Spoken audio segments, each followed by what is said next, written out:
Hello guys, welcome to MST academy. So நம்ம இந்த வீடியோவில் என்ன பார்க்க போகிறோம் அப்படின்னு பார்த்தீங்கன்னா, சிக்ஸ்த்து தமிழ் புக்கில் வந்து இயல் 2 தான் பார்க்க போகிறோம். ஸோ ஆல்ரெடி இயல் 1 வந்து பார்த்தீங்கன்னா அப்லோட் பண்ணியிருக்கோம். ஸோ சிக்ஸ்த்துலேருந்து 10th வரைக்கும் இருக்கிற தமிழ் புக்கில் வந்து இயல் 1லேருந்து ஒவ்வொன்றா அப்லோட் பண்ணிகிட்டே வரோம். ஸோ இந்த வீடியோஸை வந்து மறக்காமல் பார்த்து யூஸ் பண்ணிக்கோங்க. ஸோ நம்ம சேனலை சப்ஸ்கிரைப் பண்ணி வச்சுக்கோங்க. ஸோ இந்த வீடியோ உங்களுக்கு பிடிச்சிருந்துச்சுன்னா மறக்காமல் லைக் பண்ணுங்கள். ஸோ அடுத்து இயல் 2 போகலாம். ஸோ ஃபர்ஸ்ட் பார்த்தீங்கன்னா சிலப்பதிகாரம் செய்யுள் என்ன கொடுத்துருக்காங்கன்னா சிலப்பதிகாரம் கொடுத்துருக்காங்க. சிலப்பதிகாரம் எழுதினது யார் அப்படின்னு பார்த்தீங்கன்னா இளங்கோவடிகள் தான் எழுதியிருக்காரு. ஸோ இதுல வந்து என்ன பண்ணியிருப்பாங்க அப்படின்னு பார்த்தீங்கன்னா நிலவின் குளிர்ச்சியையும் கதிரவனின் வெம்மையையும் மழையின் பயனையும் வந்து சிலப்பதிகாரம் போற்றுகிறது அப்படின்னு சொல்றாங்க. அதாவது நிலவு கதிரவன் மழை பத்தி தான் இதுல வந்து சொல்லியிருப்பாங்க.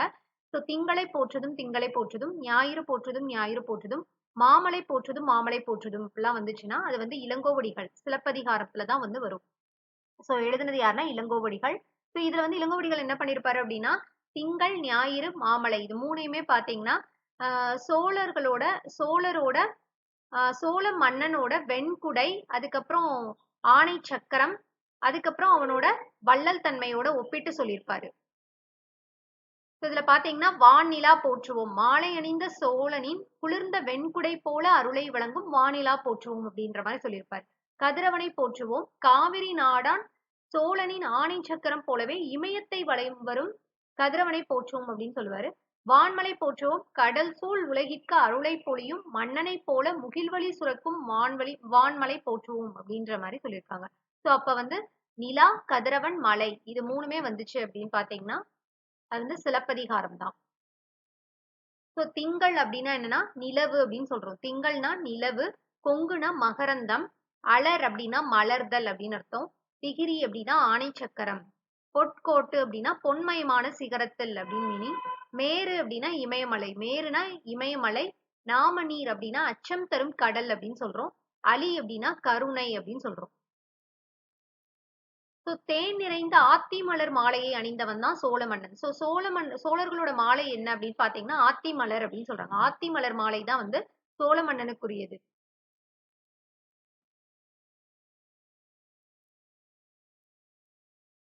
சோ இந்த சிலப்பதிகாரம் காப்பியத்தை வந்து எழுதினது யாருன்னா இளங்கோவடிகள் தான். இவர் வந்து சேர மன்னர் மரபை சேர்ந்தவர். சோழர்களை பத்தி நான் வந்து இவர் சோழ மன்னனை பத்தி செய்யுள் இயற்றினா கூட இவர் வந்து சேர மன்னரோட மரபை சேர்ந்தவர் அப்படின்னு சிலப்பதிகாரம் பதிகம் தான் வந்து இவர் கூறுது. அப்புறம் இவரோட காலம் பாத்தீங்கன்னா கிபி 2ஆம் நூற்றாண்டு அப்படின்னு சொல்றாங்க. சோ சிலப்பதிகாரம் பாத்தீங்கன்னா ஐம்பெரும் காப்பியங்கள்ல ஒன்று அப்படின்னு சொல்லுவோம். சோ இது வந்து தமிழின் முதல் காப்பியம், முத்தமிழ் காப்பியம், குடிமக்கள் காப்பியம் என்றெல்லாம் போற்றப்படுகிறது அப்படின்னு சொல்லுவோம். இது வந்து டிஎன்பிசில பாத்தீங்கன்னா ஆல்ரெடி கேட்டிருக்க கொஸ்டின், ஆக்சுவலா அடிக்கடி கேட்கிற கொஸ்டின் வேற. தமிழின் முதல் காப்பியம் எது அப்படின்னா சிலப்பதிகாரம் தான். முத்தமிழ் காப்பியம், குடிமக்கள் காப்பியம் அப்படிலாம் வந்து சிலப்பதிகாரம் தான் நம்ம சொல்லுவோம். அதே மாதிரி சிலப்பதிகாரம் மணிமேகலையும் தான் வந்து இரட்டை காப்பியங்கள் அப்படின்னு சொல்றோம். சோ இந்த சிலப்பதிகாரம் நூல்ல என்ன கொடுத்திருப்பாங்க அப்படின்னு பாத்தீங்கன்னா திங்கள் ஞாயிறு மழை என இயற்கையை வாழ்த்துவதாக அமைந்துள்ளது நூல். சோ அதுக்கப்புறம் பாத்தீங்கன்னா கழுத்தில் சூடுவது தார்னா மாலை அப்படின்னு சொல்றோம். கதிரவனின் மற்றொரு பெயர் வந்து ஞாயிறு அப்படின்னு சொல்லுவோம். ஞாயிறுனா கதிரவன், சூரியன், கதிரவன், சோ எல்லாமே ஞாயிறுன்னு தான் சொல்லுவோம். அதுக்கப்புறம் பாத்தீங்கன்னா வெண்குடை. வெண்குடை அப்படின்றத எப்படி பிரிப்போம் அப்படின்னு பாத்தீங்கன்னா வெண்மை பிளஸ் குடை அப்படின்னு சொல்லி வந்து பிரிக்கிறோம். வெண்மை பிளஸ் குடை. சோ ஆவண்ணா தான் ஆன்சர். அப்புறம் பொற்கோட்டு அப்படின்னா பொன் பிளஸ் கோட்டு அப்படின்னு தான் வந்து பிரிப்போம். ஸோ இதுக்கு ஆன்சர் பார்த்தீங்கன்னா ஆனா தான் ஆன்சர். பொன் பிளஸ் கோட்டு பொற்கோட்டு. கொங்கு பிளஸ் அலர் கொங்கலர் அப்படின்னு சொல்லுவோம். ஸோ கொங்கலர் அப்படின்றது பார்த்தீங்கன்னா ஈனா தான் ஆன்சர். அப்புறம் அவன் பிளஸ் அலிபோல் அவனளி போல் அப்படின்னு சொல்றோம். அவனளி போல் அப்படின்னா இதுக்கு வந்து பாத்தீங்கன்னா ஆவண்ணா தான் ஆன்சர். அவனளி போல். சோ அதுக்கப்புறம் பாத்தீங்கன்னா 2வது செயல் வந்து காணி நிலம் கொடுத்திருக்காங்க. காணி நிலம் எழுதினது யாரு அப்படின்னு பாத்தீங்கன்னா பாரதியார் தான் எழுதியிருப்பாரு. சோ அதாவது வீடு என்பது எப்படி இருக்க வேண்டும் அப்படின்ற பாரதியார் வந்து கற்பனை செய்கிறார். சோ அதைத்தான் வந்து இதுல கொடுத்திருப்பாங்க. சோ பாரதியார் எப்படி கற்பனை செய்யறார் அப்படின்னு பாத்தீங்கன்னா காணி நிலம் வேண்டும் பராசக்தி காணி நிலம் வேண்டும் அப்படின்னு பாடினது யாருன்னா பாரதியார் தான். சோ காணி அப்படின்னா என்னன்னா நில அளவை குறிக்கும் சொல் அப்படின்னு சொல்றாங்க. மாடங்கள் அப்படின்னா மாளிகையின் அடுக்குகள் அப்படின்னு சொல்லுவோம். சித்தம்னா உள்ளம் அப்படின்னு சொல்றாங்க. சோ பாரதியார் பாத்தீங்கன்னா 20ஆம் நூற்றாண்டின் இணையற்ற கவிஞர் தான் வந்து பாரதியார். 20ஆம் நூற்றாண்டின் இணையற்ற கவிஞர் தான் பாரதியார் அப்படின்னு சொல்றாங்க. பாரதியாரோட இயற்பெயர் வந்து சுப்பிரமணியன் அப்படின்னு சொல்லுவோம். ஸோ இதுவே பாரதிதாசன் அப்படின்னா கனக சுப்புரத்தினம், பாரதியார்னா சுப்பிரமணியன் அப்படின்னு சொல்லுவோம். ஸோ இளமையிலே இவர் வந்து கவிப்பாடும் திறன் பெற்றிருந்தார் அப்படின்னு சொல்றாங்க. எட்டயாபுர மன்னரால தான் இவருக்கு பாரதின்ற பட்டம் வந்து கொடுத்து சிறப்பிச்சாரு. ஸோ எட்டயாபுர மன்னர் தான் என்ன பண்ணிருப்பாரு அப்படின்னா பாரதியாரோட கவிப்பாடும் ஆற்றலை பார்த்து அவருக்கு வந்து பாரதி அப்படின்ற பட்டம் கொடுத்தது யார் அப்படின்னா எட்டயாபுர மன்னன் தான் கொடுத்திருப்பாரு. ஸோ அதுக்கப்புறம் தம் கவிதையின் வாயிலாக விடுதலை உணர்வை ஊட்டியவர் அப்படின்னு சொல்றாங்க. மண் உரிமைக்காகவும் பெண் உரிமைக்காகவும் பாடியவர் அப்படின்றாங்க.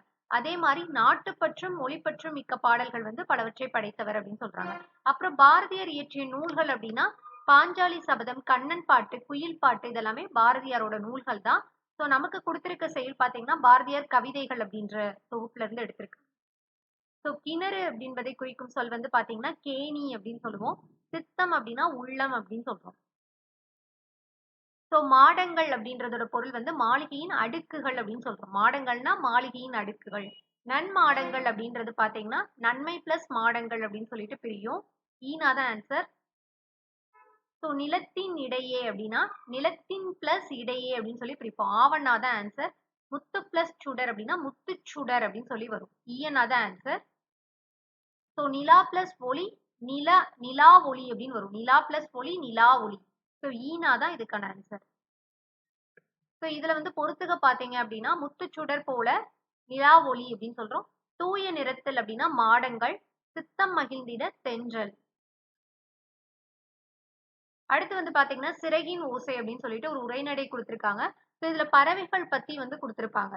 ஸோ பறவைகள் வந்து பாத்தீங்கன்னா கண்டம் விட்டு கண்டம் பறக்கின்றன. அவை வந்து பெருங்கடல்கள், மலைகள்லாம் கடந்து கூட போகின்றன அப்படின்ற மாதிரி கொடுத்திருக்காங்க. ஸோ அவை வந்து ஒரு குறிப்பிட்ட காலத்துக்கு பிறகு புறப்பட்ட இடத்துக்கே வந்து சேர்கின்றன. இவ்வாறு பறவைகள் இடம்பெயர்தலுக்கு பேர் தான் வலசை போதல் அப்படின்னு சொல்றாங்க. பெரும்பாலும் எந்த பறவைகள் தான் இடம்பெயரும் அப்படின்னா நீர்வாழ் பறவைகளே பெரும்பாலும் வலசை போகின்றன. நீர்வாழ் பறவைகள் தான் பெரும்பாலும் வலசை போகின்றன அப்படின்னு சொல்றாங்க. ஸோ எதுக்காக பறவைகள் வந்து இடம்பெயர்கின்றன அப்படின்னு பார்த்தோம்னா உணவு, இருப்பிடம், தட்பவெப்பநிலை மாற்றம், இனப்பெருக்கம். இந்த 4 காரணங்களுக்காக தான் வந்து பறவைகள் வந்து இடம்பெயர்கின்றன. உணவுக்காக, அப்புறம் இருப்பிடம், தட்பவெப்பநிலை மாற்றம், அப்புறம் இனப்பெருக்கம். இந்த 4 காரணங்களுக்காக தான் பறவைகள் இடம்பெயர்கின்றன அப்படின்னு சொல்றாங்க. ஸோ எதெல்லாம் அடிப்படையாக கொண்டு பறவைகள் இடம்பெயர்கின்றன அப்படின்னா நிலவு, விண்மீன், புவியீர்ப்பு புலம். ஸோ நிலவு, விண்மீன், புவியீர்ப்பு புலம் இது 3ஐயும் அடிப்படையாக கொண்டுதான் வந்து பறவைகள் வந்து இடம்பெயர்கின்றன. ஸோ பறவைகள் எப்படி வலசை போகும் அப்படின்னு பாத்தீங்கன்னா வடக்கிலிருந்து தெற்கு நோக்கியும், மேற்கிலிருந்து கிழக்கு நோக்கியும் வந்து பறவைகள் வலசை போகின்றன அப்படின்னு சொல்றாங்க. வடக்கிலிருந்து தெற்கு நோக்கியும், மேற்கிலிருந்து கிழக்கு நோக்கியும் பறவைகள் வந்து வலசை போகின்றன அப்படின்னு சொல்றாங்க.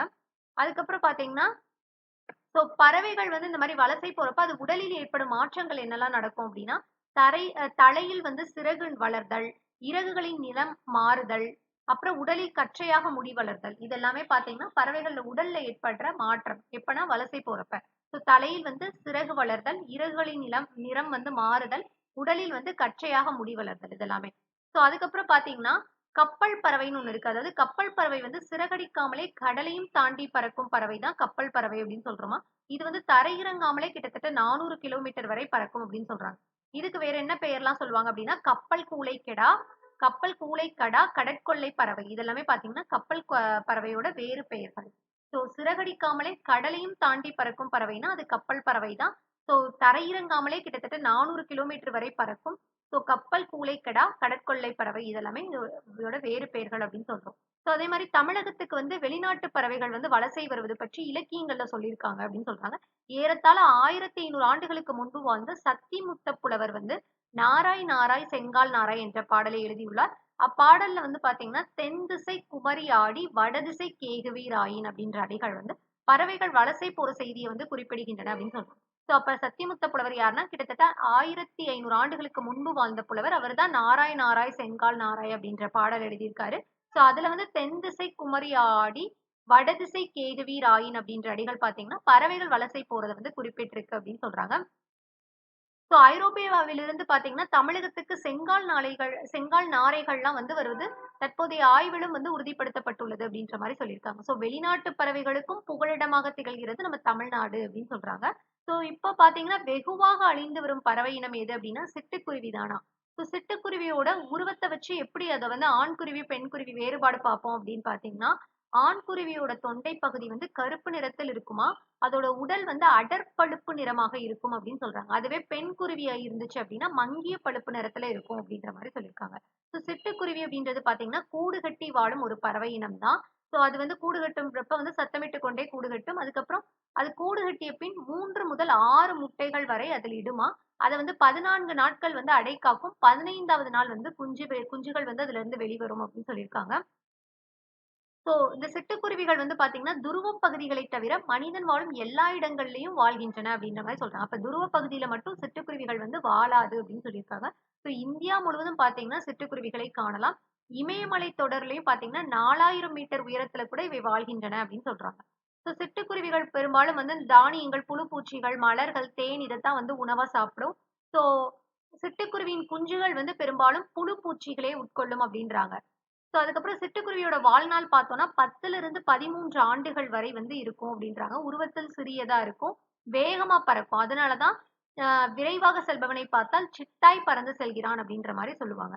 ஸோ இந்த சிட்டுக்குருவியோட அழிவுக்கு முக்கிய காரணம் பார்த்தோம்னா பூச்சிக்கொல்லி தான். பூச்சிக்கொல்லி வந்து விவசாயத்துக்கு யூஸ் பண்றனால குருவி குஞ்சுகளுக்கு வந்து புழு பூச்சிகள்லாம் உணவு வந்து கிடைப்பதில்லை. ஸோ அதனால தான் சிட்டுக்குருவி வந்து வெகுவா அழிஞ்சுட்டு வருது அப்படின்னு சொல்றாங்க. அதுக்கப்புறம் இந்தியாவின் பறவை மனிதர் யாரு அப்படின்னு பார்த்தீங்கன்னா, டாக்டர் சலீம் அலி. இவர் வந்து இன்றைய பறவையியல் ஆய்வாளர்களுக்கெல்லாம் ஒரு முன்னோடியா இருக்கிறவர் வந்து டாக்டர் சலீம் அலி. தம் வாழ்நாள் முழுவதுமே பறவைகளை பற்றி ஆராய்ச்சி செய்றதிலும், படம் பிடிப்பதிலும் ஈடுபட்டாராம். ஸோ இதனால இவர் வந்து இந்தியாவின் பறவை மனிதர் என்று அழைக்கப்படுகிறார். ஸோ பறவைகள் குறித்து பல நூல்கள் எழுதியிருக்காரு. தன்னோட வாழ்க்கை வரலாற்று நூலுக்கே சிட்டுக்குருவியின் வீழ்ச்சி அப்படின்னு பெயர் வச்சிருக்காரு. ஸோ டாக்டர் சலீம் அலி தான் வந்து இந்தியாவின் பறவை மனிதர். தன்னுடைய வாழ்க்கை வரலாற்று நூலுக்கு வந்து ஒரு சிட்டுக்குருவியின் வீழ்ச்சி அப்படின்னு பெயர் வச்சிருக்காரு. அதுக்கப்புறம் காக்கை குருவி எங்கள் ஜாதி அப்படின்னு பாடினது யாருன்னா பாரதியார் தான் பாடியிருக்காரு. காக்கை குருவி எங்கள் ஜாதி அப்படின்னு பாடினது வந்து பாரதியார்.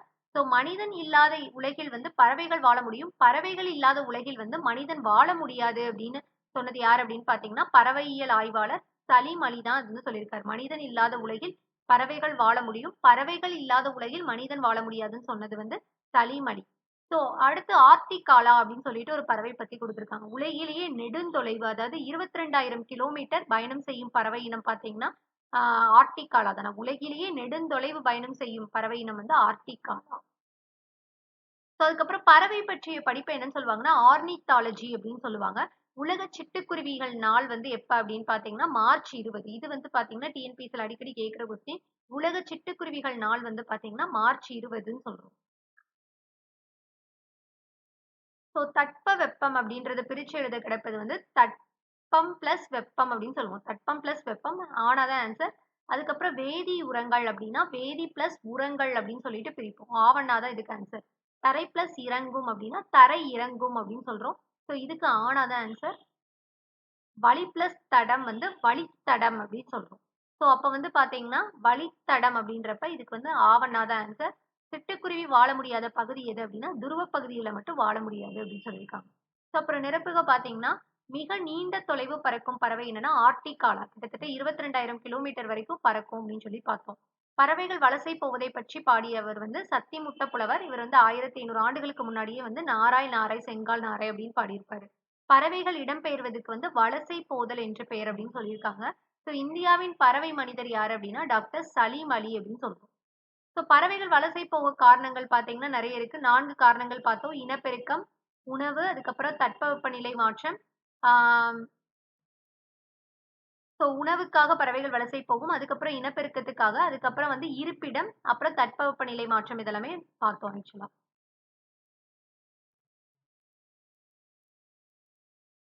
ஸோ அதுக்கப்புறம் பார்த்தீங்கன்னா, கிழவனும் கடலும் அப்படின்னு சொல்லிட்டு ஒரு கதை மாரி குடுத்திருப்பாங்க. ஸோ இந்த கதை பார்த்தீங்கன்னா, கிழவனும் கடலும் அதாவது the old man and the sea இந்த ஆங்கில புதினம் வந்து தமிழில் மொழிபெயர்க்கப்பட்டு நமக்கு குடுத்திருக்காங்க. ஸோ இது வந்து எந்த ஆண்டு நோபல் பரிசு பெற்றது பார்த்தீங்கன்னா, 1954ல இந்த நூலோட ஆசிரியர் வந்து எர்னஸ்ட் ஹெமிங். இது வந்து பார்த்தீங்கன்னா, டிஎன்பிஎஸ்சில ஆல்ரெடி கேட்டிருக்க கொஸ்டின். ஓகேவா? ஸோ அடிக்கடி கேட்டுட்டு தான் இருக்காங்க. ஸோ கிழவனும் கடலும் இந்த ஆங்கில புதினம் வந்து நோபல் பரிசு பெற்ற ஆண்டு 1954. ஸோ இதோட ஆசிரியர் யாரு அப்படின்னு பார்த்தீங்கன்னா, எர்னஸ்ட் ஹெமிங். ஸோ இந்த கதையோட நாயகன் யாருன்னா, சாண்டியாகோ அப்படின்னு சொல்லிட்டு ஒரு நாயகன் சொல்லியிருப்பாங்க. அவரோட இருந்த பையன் பேர் என்ன அப்படின்னு பார்த்தீங்கன்னா, மனோலின் அப்படின்னு குடுத்திருப்பாங்க.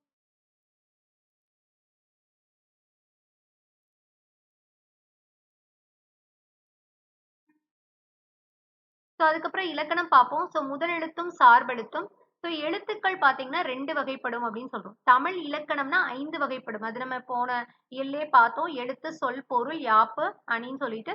இது வந்து எழுத்துக்கள் பார்த்தீங்கன்னா 2 வகைப்படும். முதல் எழுத்து, சார்பெழுத்து அப்படின்னு சொல்றோம். முதல் எழுத்துனா என்ன அப்படின்னு பார்த்தீங்கன்னா, உயிரெழுத்து 12, மெய்யெழுத்து 18 ஆக 30 எழுத்துக்கள் தான் முதல் எழுத்துக்கள் அப்படின்னு சொல்லுவோம். ஸோ பிற எழுத்துக்கள்லாம் தோன்றுவதற்கும் இயங்குவதற்கும் வந்து முதன்மை காரணமாக இருப்பதனால இத வந்து முதல் எழுத்துக்கள் அப்படின்னு சொல்றோம். ஸோ சார்பெழுத்துக்கள்னா ஒண்ணும் கிடையாது. அந்த முதல் எழுத்துக்கள் இருக்குல்ல 30 எழுத்துக்கள், அதை சார்ந்து தோன்றும் எழுத்துக்கள் தான் சார்பெழுத்துக்கள் அப்படின்னு சொல்றோம். சார்பெழுத்துக்கள் பார்த்தோம்னா 10 வகைப்படும் அப்படின்னு சொல்றாங்க. உயிர்மெய், ஆயுதம், உயிரிழைப்படை, ஒற்றலைப்படை, குற்றியலிகரம், குற்றியலுகரம், ஐகார குறுக்கம், ஔகார குறுக்கம், மகர குறுக்கம், ஆயுத குறுக்கம் அப்படின்னு சொல்லிட்டு பார்த்தீங்கன்னா, சார்பெழுத்துக்கள் 10 வகைப்படும் அப்படின்னு சொல்லுவாங்க. ஸோ இதுல பார்த்தோம் அப்படின்னா 2 சார்பெழுத்துக்கள் பத்தி பார்ப்போம். உயிர்மெய், ஆயுதம் அப்படின்னு சொல்லி குடுத்திருப்பாங்க. ஸோ உயிர்மெய் அப்படின்னா என்னன்னா, மெய்யெழுத்துக்களும், உயிரெழுத்துக்களும் வந்து ஒன்றுடன் ஒன்று சேர்வதனால தான் உயிர்மெய் எழுத்துக்கள் 216 வந்து பிறக்கின்றன அப்படின்றது நமக்கு தெரியும். ஸோ உயிர்மெய் எழுத்தோட ஒலி வடிவம் ஒலி வடிவம் வந்து மெய்யும் உயிரும் சேர்ந்ததா இருக்குமாம். ஸோ ஒலி வடிவம் அப்படின்னு பார்த்தோம்னா மெய்யும் உயிரும் சேர்ந்ததாக இருக்கும். ஆனா வரி வடிவம் வந்து மெய்யெழுத்தை ஒத்தி இருக்கும் அப்படின்னு சொல்றாங்க. அதே மாதிரி ஒலிக்கும் கால அளவு அப்படின்றது உயிரெழுத்தை ஒத்தி இருக்கும் அப்படின்னு சொல்லியிருக்காங்க. ஸோ முதல் எழுத்துக்களை சார்ந்து தோன்றுவதால இது வந்து சார்பெழுத்துக்கள் வகையில் அடங்கும் அப்படின்னு சொல்லியிருக்காங்க. அடுத்து ஆயுதம் அப்படின்னு பார்த்தோம் அப்படின்னா, அக்கன்னா தான் வந்து ஆயுத எழுத்து அப்படின்னு சொல்லி பார்த்தோம். 3 புள்ளிகளை உடைய தனித்த வடிவம் அப்படின்னு சொல்றோம். ஸோ ஆயுதம்ன்றது பார்த்தீங்கன்னா சார்பெழுத்து. இதோட வேறு பெயர், ஆயுதத்தோட வேறு பெயர் என்னெல்லாம் இருக்குன்னா, முப்புள்ளி, முப்பாட்புள்ளி, தனிநிலை, அக்கேயனம்னு சொல்றோம். ஸோ இதுவும் பார்த்தீங்கன்னா டிஎன்பிஎஸ்சில கேட்டிருக்காங்க. ஸோ முப்புள்ளி, முப்பாட்புள்ளி, தனிநிலை, அக்கேயனம் இதெல்லாம் பார்த்தீங்கன்னா ஆயுதத்தோட வேறு பெயர்கள். ஸோ இது வந்து நுட்பமான ஒலிப்பு முறையை உடையது அப்படின்னு சொல்றோம். இது எப்பயுமே தனித்து இயங்காது. இது எப்படி வரும் அப்படின்னு பார்த்தீங்கன்னா, தனக்கு முன் ஒரு தனி குறிலையும், அதாவது தனக்கு முன் ஒரு குறில் எழுத்தையும், தனக்கு பின் வந்து ஒரு வல்லின உயிர்மெய் எழுத்தையும் பெற்று இடையில் மட்டும் தான் அந்த ஆயுத எழுத்து வரும் அப்படின்னு சொல்றோம். ஸோ ஆயுத எழுத்துக்கு முன்னாடி பார்த்தீங்கன்னா, ஒரு குறில் எழுத்து வந்திருக்கும். ஆயுத எழுத்துக்கு பின்னாடி பார்த்தீங்கன்னா, வல்லின உயிர்மெய் எழுத்து வந்திருக்கும் அப்படின்னு சொல்லியிருக்காங்க. ஸோ இது வந்து முதல் எழுத்தாகிய உயிரையும் மெய்யும் சார்ந்து இயங்குவதனால, இதுவும் வந்து சார்பெழுத்து அப்படின்னு நம்ம சொல்றோம்.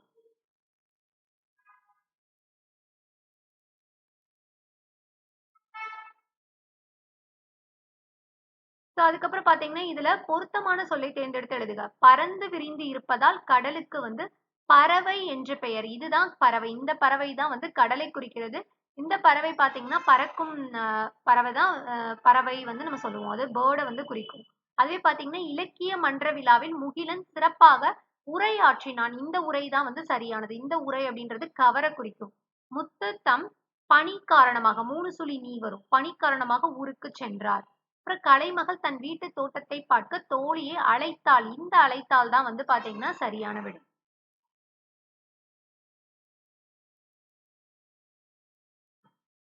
ஸோ அதுக்கப்புறம் வந்து கலைச்சொல் பார்க்கலாம். கான்டினென்ட். ஸோ கான்டினென்ட் அப்படின்னா என்னன்னா கண்டம் அப்படின்னு சொல்லுவோம். மைக்ரேஷன் அப்படின்னா வலசை அப்படின்னு சொல்றோம். ஸோ மைக்ரேஷன்னா வலசை, கான்டினென்ட்னா கண்டம், கிளைமேட் அப்படின்னா தட்பவெப்பநிலை அப்படின்னு சொல்றோம். கிளைமேட்னா தட்பவெப்பநிலை, வெதர் அப்படின்னா வானிலை அப்படின்னு சொல்லுவோம். ஸோ சாங்சுவரி அப்படின்னா புகலிடம் அப்படின்னு சொல்றோம். ஸோ கிராவிடேஷனல் ஃபீல்டு அப்படின்னா புவியீர்ப்பு புலம் அப்படின்னு சொல்றோம். சாங்சுவரினா புகலிடம், கிராவிடேஷனல் ஃபீல்டு அப்படின்னா புவியீர்ப்பு புலம் அப்படின்னு சொல்லியிருக்கோம். ஸோ அடுத்து திருக்குறள் கொடுத்துருக்காங்க. ஸோ திருக்குறள் அப்படின்றது வந்து பார்த்தீங்கன்னா, மக்கள் பயனுள்ள முறையில வாழ்றதுக்கு வழிகாட்டியாக அமைபவை வந்து அறநூல்கள் அப்படின்னு சொல்லுவோம். ஸோ அறநூல்கள்ல வந்து உலக பொதுமறை என போற்றப்படுவது தான் திருக்குறள். ஸோ உலக பொதுமறை அப்படின்னாலே அது திருக்குறள் தான். திருக்குறளில் இல்லாத செய்திகளே இல்லை அப்படின்னு சொல்றாங்க. 7 சொற்கள்ல மனிதர்களுக்கு வந்து அறத்தை கற்றுக் கொடுக்கும் திருக்குறளை பயில்வோம் அப்படின்னு கொடுத்திருக்காங்க. ஸோ ஃபர்ஸ்ட் கடவுள் வாழ்த்து கொடுத்திருக்காங்க. அகர முதல எழுத்தெல்லாம் ஆதி பகவன் முதற்றே உலகு அப்படின்னு சொல்லிட்டு. அதாவது அகரமே எழுத்துக்களுக்கு தொடக்கம், அதுபோல ஆதி பகவனே உலகுக்கு தொடக்கம் அப்படின்னு சொல்றாங்க. ஸோ எப்பயுமே எழுத்துக்களுக்கு தொடக்கம் வந்து அகரம் ஆனாதான். ஸோ அதே மாதிரி உலகிற்கு தொடக்கம் வந்து ஆதி பகவன் அப்படின்ற மாதிரி கொடுத்திருக்காங்க. ஸோ அதுக்கப்புறம் பார்த்தீங்கன்னா, வான் சிறப்புல இருந்து 2 குறள் குடுத்திருக்காங்க. "விண்ணின்று பொய்ப்பின் விரிநீர் வியனுலகத்து உள்நின்று உடற்றும் பசி" அப்படின்னு சொல்லிட்டு. அதாவது மழை உரிய காலத்தில் பெய்யாது போனால் உலகத்து உயிர்களை எல்லாம் பசி வந்து துன்புறுத்தும். அதத்தான் விண்ணின்று பொய்ப்பின், அதாவது விண் வந்து அதாவது மழை பொய்த்து போயிருச்சு அப்படின்னா, விரிநீர் வியனுலகத்து உள்நின்று உடற்றும் பசி. ஸோ உலகத்து உயிர்களை எல்லாம் பசியானது துன்புறுத்தும் அப்படின்ற மாரி சொல்லியிருப்பாங்க.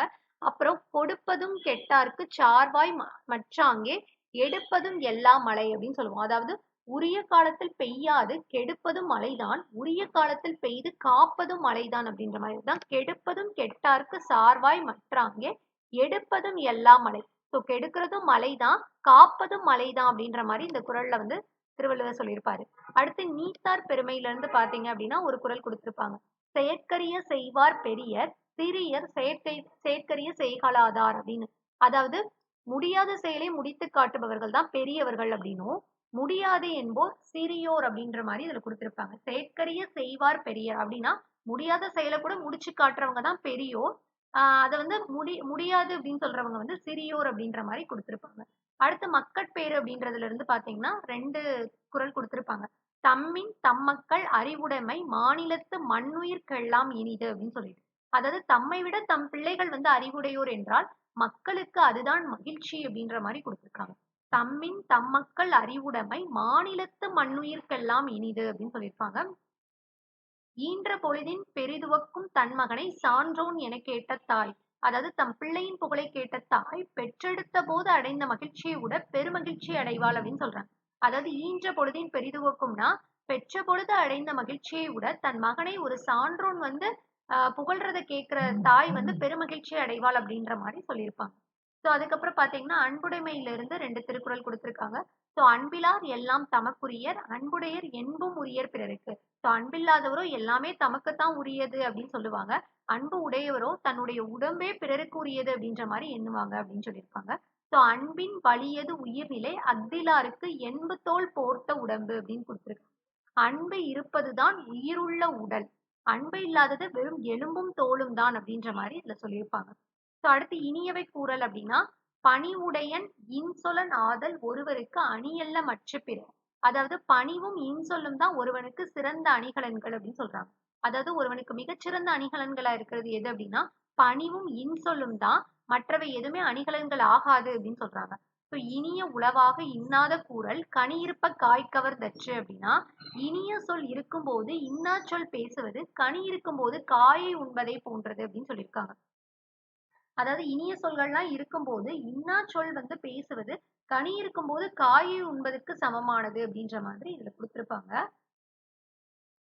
சோ இப்ப திருவள்ளுவர் பத்தி பார்த்தோம் அப்படின்னா திருவள்ளுவர் 2000 ஆண்டுகளுக்கு முற்பட்டவர் அப்படின்னு சொல்றாங்க. எக்காலத்துக்கும் பொருந்தும் வாழ்க்கை நெறிகளை வந்து அவர் வகுத்து கூறியுள்ளார். திருவள்ளுவரோட சிறப்பு பெயர்கள் அப்படின்னு பார்த்தோம்னா தேவர், தெய்வ புலவர், பொய்யில் புலவர், சென்னா போதார், பெருநாவலர், தெய்வ புலவர், வான்புகழ் வள்ளுவர். இதெல்லாமே பாத்தீங்கன்னா வான்புகழ் வள்ளுவர், தெய்வ புலவர், பொய்யில் புலவர் இதெல்லாமே வந்து திருவள்ளுவரோட சிறப்பு பெயர்கள். திருக்குறள் பத்தி பார்க்கும்போது முப்பிரிவுகளை உடையது.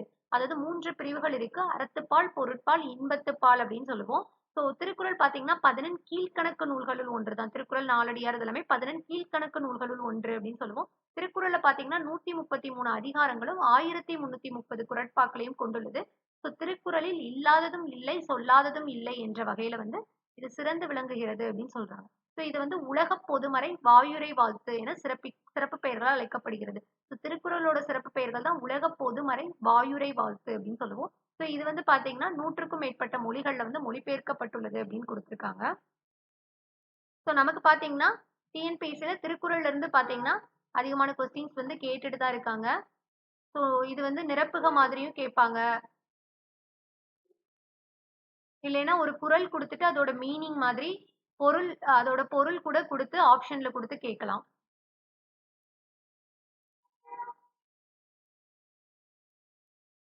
இதுல பாத்தீங்கன்னா மக்களுக்கு மகிழ்ச்சி தருவது எது அப்படின்னு பாத்தீங்கன்னா அறிவுடைய மக்கள்.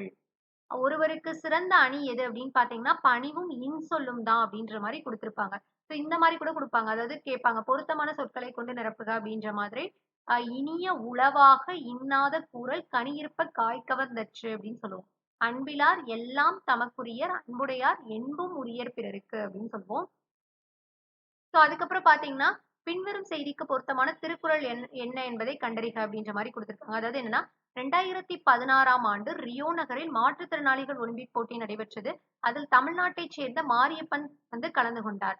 உயரம் தாண்டுதல் போட்டியில வந்து அவர் தங்கப்பதக்கம் பெற்றாராம். மாரியப்பன் வந்து தமிழ்நாட்டைச் சேர்ந்த மாரியப்பன் வந்து 2016ல ஒலிம்பிக் போட்டியில உயரம் தாண்டுதல்ல வந்து தங்கப்பதக்கம் பெற்றார் அப்படின்னு சொல்றாங்க. செய்தியாளர்கள் அவரோட தாயிடம் நேர்காணல் பண்ணப்ப என் மகனின் வெற்றி எனக்கு மிகவும் மகிழ்ச்சி அளிக்கிறது. அவனை பெற்ற பொழுதை விட இப்போது நான் மிகவும் மகிழ்கிறேன் அப்படின்ற மாரி அவங்க தாய் வந்து சொல்லியிருப்பாங்க.